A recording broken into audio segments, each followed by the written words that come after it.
Hello friends, आप सबका एक बार फिर से स्वागत है मेरे चैनल शिक्षा सारथी में। जैसा कि आप जानते हैं हम लोग DC2 की पढ़ाई कर रहे हैं और DC2 के हम लोग ब्लॉक 1 की यूनिट 3 को पढ़ रहे हैं, जिसके हम लोगों ने 3 पार्ट्स कर चुके हैं। आज हम लोग उसका 4th पार्ट करेंगे। 4th पार्ट स्टार्ट होता है health care facilities and personal से शुरू होता है।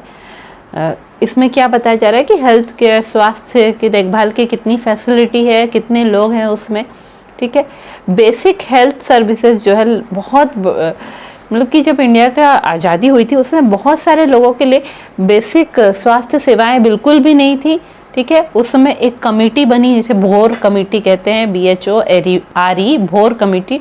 उसने ये रिकमेंडेशन किया, उसने ये सिफारिश की कि जो है प्राइमरी हेल्थ सेंटर है ना, कि आरंभिक चिकित्सा केंद्र छोटे छोटे बनाए जाए और उनके ही सब सेंटर्स भी बनाए जाए, सिस्टमैटिक वे में बनाया जाए। कब से? 1952 से बनाना शुरू किया जाए, गांव में छोटे छोटे जगहों पे, सब जगह पे। ठीक है, उस समय एक गोल गवर्नमेंट ने एक गोल लिया कि हम क्या करेंगे, health for all by 2000 AD in 1978। ठीक है, 1978 में गवर्नमेंट ने ये डिसाइड किया कि हम लोग जो है 2000 तक सबके लिए स्वास्थ्य हो। इस तरह का वो लोग एक गोल लेके चल रहे थे। जो मिनिस्ट्री था, हेल्थ एंड फैमिली वेलफेयर का मिनिस्ट्री होता है ना, हर कोई का गवर्नमेंट में अपना अपना मिनिस्ट्री होता है। रेलवे मिनिस्ट्री, ट्रांसपोर्टेशन मिनिस्ट्री, उसी तरह ministry of health and family welfare था। उन्होंने जो है एक 1983 में नेशनल हेल्थ पॉलिसी एक बनाई। ठीक है, और उसके बाद से जो है हेल्थ इंफ्रास्ट्रक्चर बहुत तेज़ी से बनने लगा। बहुत सारे प्राइमरी हेल्थ सेंटर बनने लगे, आरंभिक चिकित्सा केंद्र और हॉस्पिटल्स वगैरह तेज़ी से बनने लगे ताकि इस गोल को वो लोग पूरा कर सके। मतलब कि 1978 में उन लोगों ने तय किया कि 2000 तक हम लोग इसको करेंगे। फिर 1983 में नेशनल हेल्थ पॉलिसी बना। उसके बाद से इंफ्रास्ट्रक्चर माने हॉस्पिटल्स छोटे छोटे बनने शुरू हो गए। अभी जो है, अभी के समय में क्या है कि प्राइमरी हेल्थ सेंटर जो है, जो आरंभिक चिकित्सा केंद्र है, वो ज़्यादातर गाँव के एरिया में बहुत सारे हैं, रूरल एरियाज़ में। ठीक है, और जो है primary health care delivery system को छोड़ के पब्लिक सेक्टर में भी बहुत सारे स्कीम हैं। ठीक है, अगर गांव आरंभिक चिकित्सा केंद्रों को छोड़ दे, उसके अलावा भी गवर्नमेंट ने बहुत सारे स्कीम बनाए हैं कि लोग जो है पब्लिक लोग भी जो है शहरी लोग भी जाके प्राइवेट में भी डॉक्टर को, जैसे कि जो जहाँ पे लोग नौकरी कर रहे होते हैं तो उनको वहाँ से उनके ऑफिस की तरफ से भी उनको बहुत सारी सुविधाएं दी गई हैं। बहुत सारे में तो है कि हाँ, उनके लिए मेडिकल फैसिलिटीज़ फ्री है। वो कंपनी का अपना अपना हॉस्पिटल है, वहाँ पे उनके लिए मेडिकल फैसिलिटीज़ फ्री है। इस तरह का बहुत सारा स्कीम है। बहुत सारे कंपनी में एम्प्लॉय लोग को हेल्थ इंश्योरेंस दिया जा रहा है ताकि वो लोग जो है अपने सारे जितने एम्प्लॉय लोग उस कंपनी में काम करते हैं उन सबको हेल्थ केयर मिले, स्वास्थ्य सेवाएँ मिले। ठीक है, तो ये सारे स्कीम क्या है? Central government health scheme, CGHS central government health scheme के अंडर आते हैं। Employ state insurance scheme, ESIS, ये सब में आते हैं। ठीक है, पर ये सब जितने भी स्कीम है उसमें सिर्फ 6% जनसंख्या को उसका लाभ मिल रहा है। ठीक है, अब हम लोग अगर बात करें हेल्थ मैन पावर की, मतलब कितने डॉक्टर, कितने नर्स, कितने अटेंडेंट, कितने वार्ड बॉय, ये सब हैं, तो ज़्यादातर जो विकासशील देश है उनसे बेहतर अवस्था में हालत में इंडिया है हमारा, पर फिर भी उसको पूरे विकसित देश से वो बहुत ही पीछे है अभी भी। ठीक है, एलोपैथिक सिस्टम में कितने डॉक्टर है? 3.94 लाख डॉक्टर्स हैं। ठीक है, और ट्रेडिशनल सिस्टम आयुर्वेदिक, होम्योपैथिक, इसमें कितने हैं? 5.34 लाख डॉक्टर्स है जो प्रैक्टिस भी कर रहे हैं। इसी तरह जो पारा मेडिकल स्टाफ होते हैं, जो फिजियोथेरेपी कराएंगे, फिर पैथोलॉजी का टेस्ट वेस्ट कराएंगे, और नर्सेज वगैरह होंगी। ठीक है, वो कितने हैं? तो 2.8 लाख हैं। Health guide, village health guide है ना, गांव में एक एक हेल्थ गाइड का पोस्ट दिया गया है जो लोगों को गाइड करता है कि आपका हेल्थ अगर क्या प्रॉब्लम हो रहा है तो उसको कैसे ठीक किया जाए, आपको किस तरह का खाना पीना खाना चाहिए। वो है 3.4 लाख विलेज हेल्थ गाइड सब है। हाँ? और 5.9 lakh trained dais are engaged in the health care delivery system. देखिए, दाई माँ जो बोलते हैं कि जो बच्चों को जन्म कराने में मदद करती थी, जब बच्चे जन्म लेंगे तो डिलीवरी कराने के समय में जो मदद करती थी उनको दाई माँ बोलते थे। क्योंकि अब नाम बदल के क्या हो गया, आशा दीदी नाम कर दिया गया है उनका कुछ कुछ स्टेट्स में। वो लोग गर्भवती महिलाओं को मदद करती है कि उनको हॉस्पिटल तक पहुंचाए, उनको डिलीवरी का डॉक्टर हॉस्पिटल की तरफ से जो सरकार की तरफ से उनको जो मेडिसिन मिल रही देना चाहिए डिलीवरी के पहले, डिलीवरी के बाद भी, वो सब भी वो प्रोवाइड कराती हैं। तो वो लोग बहुत उनको ट्रेनिंग भी दिया जाता है। तो ऐसे 5.9 लाख ट्रेंड दाइज भी ये स्वास्थ्य सेवाओं में सम्मिलित है। ठीक है, कितने मेडिकल कॉलेज है? देखिए ये बुक तो पहले का लिखा हुआ है तो उस हिसाब से अभी चेंज हो गया होगा, पर इस बुक के हिसाब से जो है 148 मेडिकल कॉलेज है, 106 नर्सिंग कॉलेज है, 500 ट्रेनिंग स्कूल है मल्टीपर्पज़ वर्कर के लिए। जो वर्कर लोग अलग अलग, कोई पैथोलॉजी का काम करेगा, कोई फिजियोथेरेपी काम करेगा, कोई एक्सरे टेक्नीशियन होगा, वो सबकी ट्रेनिंग देने के लिए कितने 500 ट्रेनिंग स्कूल हैं। 44 promotional schools for training of health assistant. अब वही है जो कि डॉक्टर्स लोग को जो हेल्प करेंगे उनके काम सब में। ठीक है, वैसे ट्रेनिंग स्कूल वाले कितने हैं? 44 वैसे स्कूल्स हैं। फिर है 47 health and family welfare training centre भी है। ठीक है, जहाँ पे ये आशा दीदी लोग को, जैसे डिलीवरी कराने वाली जो दाई माँ होती हैं, उन सबको ट्रेनिंग दिया जाता है। 1992 में जितने भी प्राइमरी आरंभिक सेवा केंद्र थे, प्राइमरी हेल्थ सेंटर और सब सेंटर इंडिया में कितने थे? 22,441 और 1.3 लाख थे। प्राइमरी हेल्थ सेंटर कितने थे? 22,441 थे 992 में, और सब सेंटर थे 1.3 लाख। इतना ह्यूज इंफ्रास्ट्रक्चर, इतने सारे हॉस्पिटल्स हैं, इतने सारे डॉक्टर्स हैं, फिर भी जो है इस अभी भी मुश्किल होती है। क्यों? क्योंकि अनइक्वल डिस्ट्रीब्यूशन है। कहीं कुछ एरिया में, सारे एरियाज में, कुछ शहरों में, उसके सारे गांवों में, कुछ राज्यों में सारे गांवों में प्रारंभिक हेल्थ केयर है, प्राइमरी हेल्थ सेंटर है, और कुछ एरिया में बिल्कुल भी नहीं है। इक्वली डिस्ट्रीब्यूट नहीं किया हुआ, इसलिए मुश्किल होता है। जैसे कि महाराष्ट्र में हर 1200 लोगों के पीछे एक डॉक्टर है। उत्तर प्रदेश में वही 1500 लोगों के पीछे एक डॉक्टर है। 1500 लोगों को देखभाल एक डॉक्टर कर रहा है, जबकि महाराष्ट्र में 1200 लोगों को देखभाल करने के लिए एक डॉक्टर है। तो इस तरह ये अनइक्वल डिस्ट्रीब्यूशन है, पूरा सही मात्रा में डिस्ट्रीब्यूट नहीं किया गया है, बांटा नहीं गया है कि हाँ इतने सेम इतने लोगों के लिए एक डॉक्टर रहेगा, इसीलिए दिक्कत होती है। अब देखिए आगे आपके ये समझाया गया है कि नेशनल हेल्थ पॉलिसी के बारे में आपके बुक में समझाया गया है। तो ये नेशनल हेल्थ पॉलिसी 1982 में बना था, और इसे किसने बनाया था? Ministry of health and family welfare जो मिनिस्ट्री थी, उन्होंने ये 1982 में हेल्थ पॉलिसी बनाया गया था। क्यों? क्योंकि उन्होंने ये कमिटमेंट लिया था, उन्होंने अपने आप से ये वादा किया था कि health for all by 2000 AD, 2000 वर्ष तक, जो 2000 ईस्वी तक, मैंने अभी तो 2024 आ गया हमारा, तो वो लोग ने ये अपने आप को वादा किया था कि 2000 तक जो है सबको स्वास्थ्य सेवाएं मिलेंगी। ये गोल लेके वो चल रहे थे, इसलिए उन्होंने नेशनल हेल्थ पॉलिसी बनाया कब? 1982 में, और 83 में पॉलिसी को अप्रूव कर दिया गया। अब अभी का जो हेल्थ सिचुएशन उसको हम लोग माइंड में लेके चलेंगे, तो जो मिनिस्ट्री है उसने जो भी गोल और टारगेट किए थे, वो उनको 85 में करना था, 1985 में, 1990 में, 2000 में करना था, वो सारे उनके गोल टारगेट, ऑल्दो अभी तक सारे पूरे नहीं हुए हैं। ठीक है, इम्पोर्टेंट पॉइंट क्या था नेशनल हेल्थ पॉलिसी में? कि preventive and promotive aspects of health care. ठीक है, कि कैसे स्वास्थ्य सेवाएं और बढ़कर मिले, और जो है लोगों की स्वास्थ्य की देखभाल हो, जिसकी कि उनको प्रिवेंटिव भी हो, प्रोमोटिव भी हो, मतलब कि लोगों को कैसे बीमारियों से बचाया जा सके, उसकी भी देखभाल करनी है। साथ ही साथ उनको जो है स्वास्थ्य सेवाएं और अच्छे से कैसे मिले, ये भी देखभाल करनी है।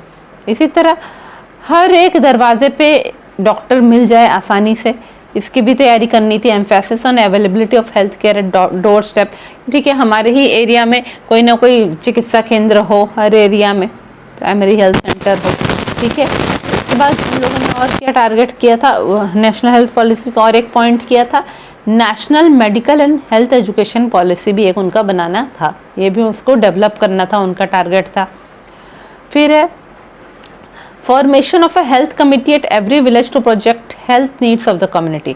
वो लोग का था कि हर गांव में एक हेल्थ कमेटी बनाया जाए, ताकि जो है उस गांव के कम्युनिटी के लोगों को जो भी स्वास्थ्य की ज़रूरतें हैं उसको वो जान पाए, इसलिए हेल्थ कमेटी बने। इसी तरह उन लोग का और क्या था फीचर्स नेशनल हेल्थ पॉलिसी का, involvement of non government organisation in health care delivery, कि स्वास्थ्य सेवाएं प्रदान करने में जो एनजीओ सब हैं वो भी साथ दे, ये 5वां पॉइंट था। 6ठा पॉइंट क्या था कि इंडियन सिस्टम ऑफ मेडिसिन जो है, इंडिया का जो तरीका है इलाज करने का पुराना तरीका जैसे आयुर्वेदिक होम्योपैथिक, उसको भी एलोपैथिक के साथ मिलाया जाए और वो ज़्यादा इन्वॉल्व हो, greater involvement of Indian systems of medicine and homeopathy in the health system by phased integration with modern system, कि जो मॉडर्न सिस्टम है उसके साथ मिला के, एलोपैथिक सिस्टम के साथ मिला के आयुर्वेदिक होम्योपैथिक ये सब को भी मिला के वो सब भी एक बड़ा भाग ले स्वास्थ्य संबंधी सेवाओं में। उसी तरह स्कूल के स्टूडेंट्स के लिए organise services for school students, 7वां पॉइंट उनका था कि जो स्कूल के स्टूडेंट है उनको भी ये सर्विसेज मिले। डॉक्टर्स की एक टीम अक्सर जाए स्कूल में और देखे कि बच्चों का स्वास्थ्य कैसा चल रहा है। इसी तरह और क्या है, built up management information system for assessing man power requirements and taking timely decision, एक मैनेजमेंट इंफॉर्मेशन सिस्टम बनाने का उन लोग का प्लानिंग है उसमें, जिसमें कि वो लोग अंदाज़ा लगा सके कि कितने मैन पावर की ज़रूरत है, कितने डॉक्टर, कितने नर्स, कितने अटेंडेंट, कितने आशा वर्कर की ज़रूरत है, और अगर अभी ज़्यादा ज़रूरत हो जल्दी डिसीज़न ले, फटाफट डिसीज़न लेके ज़्यादा लोगों को ट्रेन किया जाए। 9वां पॉइंट उनका क्या था, indigenous manufacture of essential biomedical equipment, जो भी सर्जरी में कि हॉस्पिटल्स में जो भी औजारों की ज़रूरत होती है, इक्विपमेंट की ज़रूरत है, सामान की ज़रूरत होती है, वो सब देश के भीतर ही बने, क्योंकि वो सब बाहर से इंपोर्ट करने में महंगा पड़ रहा था। इसी तरह हर एक starting health insurance schemes on state wise basis, ये उनका 10वां पॉइंट था कि हर एक राज्य अपने तरफ से हेल्थ इंश्योरेंस स्कीम लाए। 11वां पॉइंट उनका क्या था, priority attention to be given to nutrition and distribution of food to rural and slum population, कि जो भी गांव के एरियाज़ हैं और या फिर बस्ती वाले एरिया हैं वहाँ पे सबसे पहले इस बात पर ध्यान देना है कि वहाँ पे उनको पोषण वाला खाना मिल सके और उनको खाना हम लोग गवर्नमेंट की तरफ से डिस्ट्रीब्यूट हो सके। खाना तो ऐसे डिस्ट्रीब्यूट नहीं होगा बना बनाया, हाँ उनको राशन वगैरह गवर्नमेंट की तरफ से मिल सके। 12वां पॉइंट क्या था, प्रिवेंटिव ऑफ फूड एडल्ट्रेशन, खाने में जो मिलावट होती है उसको रोकना, उनका 12वां पॉइंट था। 13वां पॉइंट है strengthening of MCH services which include training of traditional birth attendants of the eyes and referral of all complicated cases to experts. ठीक है, देखो maternal and child health services MCH services जो थी उसको strong बनाना है कि गर्भवती महिलाएं और शिशु को जन्म देने, जो जिन महिलाओं ने जन्म दिया और जो शिशु जन्म लिए हैं उन सब को सेवाएं अच्छे से मिले।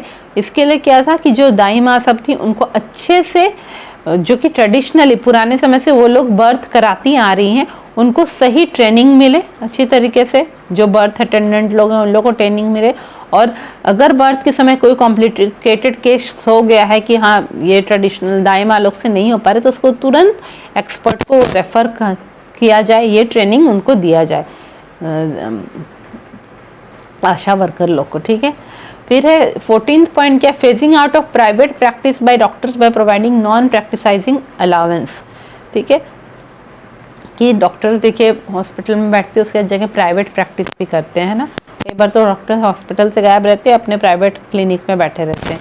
तो ये उनका एक टारगेट था कि नहीं, डॉक्टर्स की प्राइवेट प्रैक्टिस को बंद किया जाए ताकि उनको जो है कैसे उनको कुछ ज़्यादा अलाउंस मिले, ताकि वो उनको बोला जाए कि नहीं तुम प्रैक्टिस नहीं करो अलग से, उसके लिए हम लोग तुमको कुछ पैसे देंगे गवर्नमेंट की तरफ से। इसीलिए formation of separate national population policy है ना, राष्ट्रीय जनसंख्या पॉलिसी एक बने, उसका भी उन लोगों ने ये टारगेट किया था उसमें। ठीक है, तो ये सब नेशनल हेल्थ पॉलिसी का सारा पॉइंट्स था, टोटल मिला के 15 पॉइंट है। अब आ जाते हैं health care services basic concept आ रहा है आपका।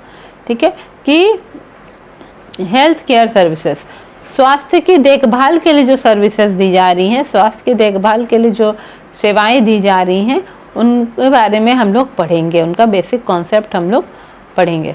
ठीक है, सबसे पहले यह जानना ज़रूरी है, अंदाज़ा लगाना कि हेल्थ सिचुएशन क्या है, उस कम्युनिटी का, उस एरिया का हेल्थ सिचुएशन क्या है, हेल्थ के हालात कैसे हैं और कितनी जनसंख्या को स्वास्थ्य की देखभाल की उसमें ज़रूरत है, उसी हिसाब से टारगेट बनाया जाएगा ताकि सही तरीके से हेल्थ केयर सर्विसेज उनको डिलीवर हो पाए, उनको मिल पाए स्वास्थ्य संबंधी सेवाएं। ठीक है, तो हम लोग को ये बेसिक कॉन्सेप्ट जानना जरूरी है। ठीक है, उसमें पहला है लेवल्स ऑफ हेल्थ केयर है। हेल्थ केयर सर्विसेज को 3 लेवल पे ऑर्गेनाइज किया गया है, प्राइमरी, सेकेंडरी एंड टर्शरी। ठीक है, हर एक लेवल पे पेशेंट को अगर ज़रूरत है, पेशेंट की देखभाल अगर प्राइमरी लेवल पे ठीक नहीं हो पा रही है तो उनको सेकेंडरी लेवल पे रेफ़र किया जाए, सेकेंडरी पे नहीं हो पा रही तो टर्शरी लेवल पे रेफ़र किया जाए। हाँ, यहाँ पे रेफरल सिस्टम होगा।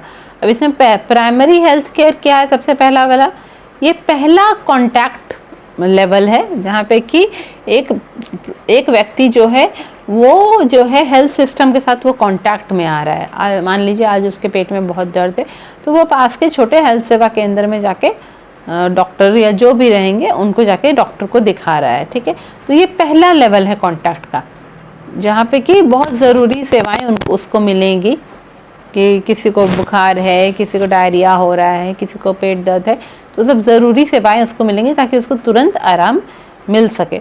तो ये जो लेवल है प्राइमरी हेल्थ केयर का लेवल है, ये सबसे नज़दीक होता है लोगों से। लोगों के गांव में उनके घरों के पास ही प्राइमरी हेल्थ केयर सेंटर बना रहता है, लोग जैसे ही थोड़ा सा बीमार होंगे दौड़ के उधर चले जाएंगे। ठीक है, तो ये सबसे क्लोजेस्ट टू द पीपल है, लोगों से सबसे करीबी है primary health care. Indian system में उसको कैसे बताया जाता है, sub centre and the primary health centre. जो भी आरंभिक चिकित्सा केंद्र है प्राइमरी हेल्थ सेंटर और सब सेंटर वही लोगों के सबसे करीबी हैं। ठीक है, ज़्यादातर हेल्थ प्रॉब्लम जो है ये प्राइमरी हेल्थ सेंटर सब में अच्छे से उनकी देखभाल हो जाती है। हाँ, संतुष्टि लोगों को हो जाती है। वहाँ पे preventive and emergency health services भी प्रोवाइड किया जाता है। वहाँ पे लोगों को जो प्रिवेंटिव मतलब कि जैसे कि मान लीजिए गांव में बहुत किसी तरह की बीमारी फैली हुई है तो उसके लिए टीके जल्दी जल्दी लोगों को लगा दिए जाते हैं, गांव के लोगों को, है ना, उनके बीमारी होने से पहले उनको प्रिवेंट किया जाता है, उनका देखभाल कर लिया जाता है। तो इस तरह की सर्विसेज भी प्राइमरी हेल्थ केयर में मिलती है। साथ ही साथ इमरजेंसी हेल्थ सर्विसेज, अभी अचानक से किसी को हार्ट अटैक आया तो तुरंत उसको थोड़ी बहुत देखभाल हो जाएगी वहाँ पे प्राइमरी हेल्थ सेंटर में। ठीक है, अब दूसरा क्या है, सेकेंडरी हेल्थ केयर है। ये लेवल जो है, this level provides curative services and specialised facilities for complex problems. Community health centres and district hospitals are included in this category. This level serves as the first referral level in the health system. अब है कि ठीक है, छोटे मोटे problems जो है तो प्राइमरी हेल्थ केयर में ठीक हो गए। अब ये दूसरा लेवल है, यहाँ पे क्या है कि अगर पेशेंट प्राइमरी हेल्थ केयर में ठीक नहीं हो पा रहा, उसकी थोड़ी कॉम्प्लेक्स प्रॉब्लम है, हाँ, तो उसको रेफ़र कर दिया जाता है कि नहीं तुम शहर के हॉस्पिटल में जाओ।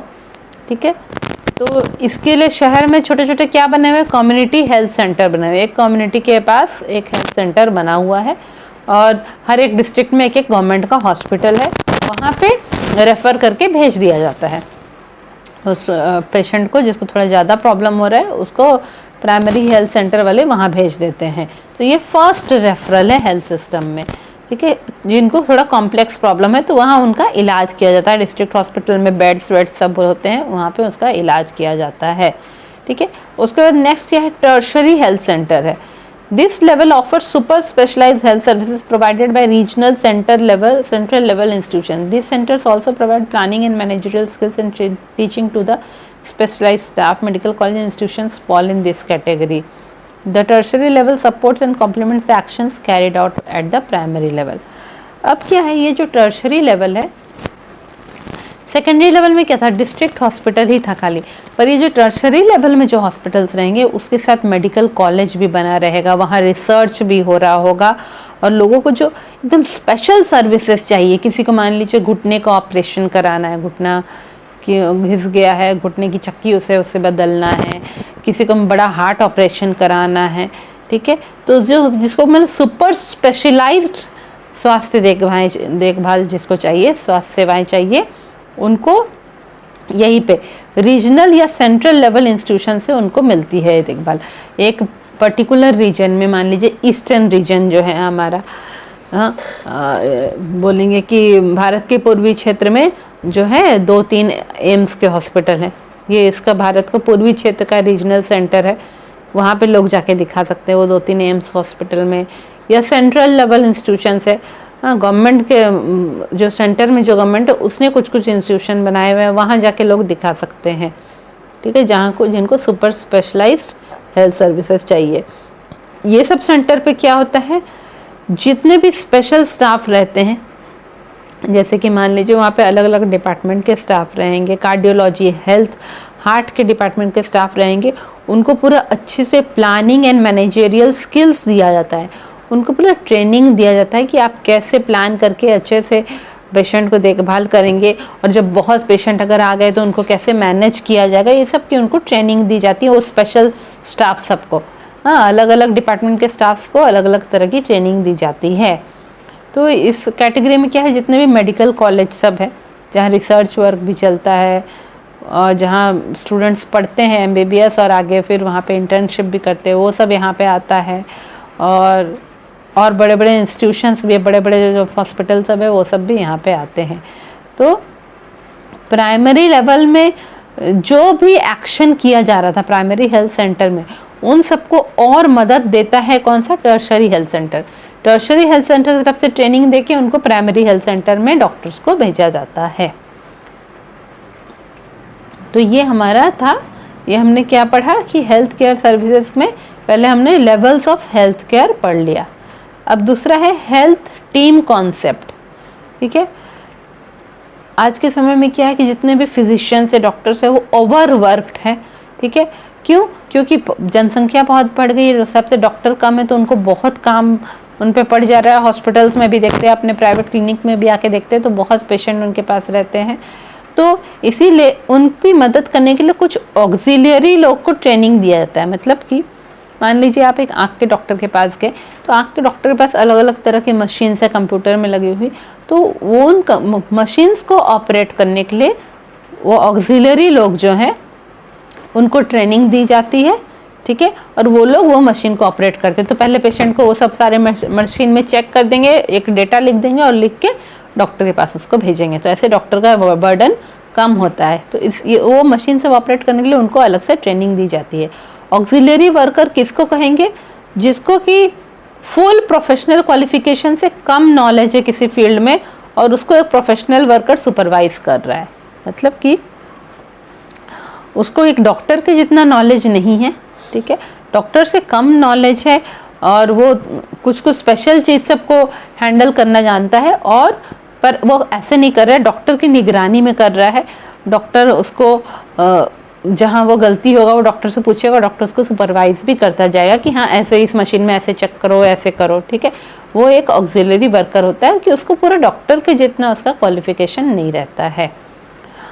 आज के समय में मॉडर्न मेडिसिन का प्रैक्टिस बहुत हो रहा है, ठीक है। तो मॉडर्न मेडिसिन जो है, जैसे एलोपैथिक का जो सर्जरी होगा या दवाएं दी जाएंगी, वो अकेले एक डॉक्टर के लिए करना मुश्किल रहता है। तो एक ग्रुप ऑफ वर्कर्स उसमें उसके साथ मिलकर ये काम करते हैं। उसमें मेडिकल और नॉन मेडिकल सब आएंगे, फिजिशियंस आएंगे, डॉक्टर्स आएंगे, नर्स आएंगी, सोशल वर्कर्स भी आएंगे जो कि गांव-गांव से पेशेंट को उठा के लेके आ रहे हैं, ठीक है। गांव के लोगों को समझा रहे हैं कैसे हेल्थ केयर संभालना है।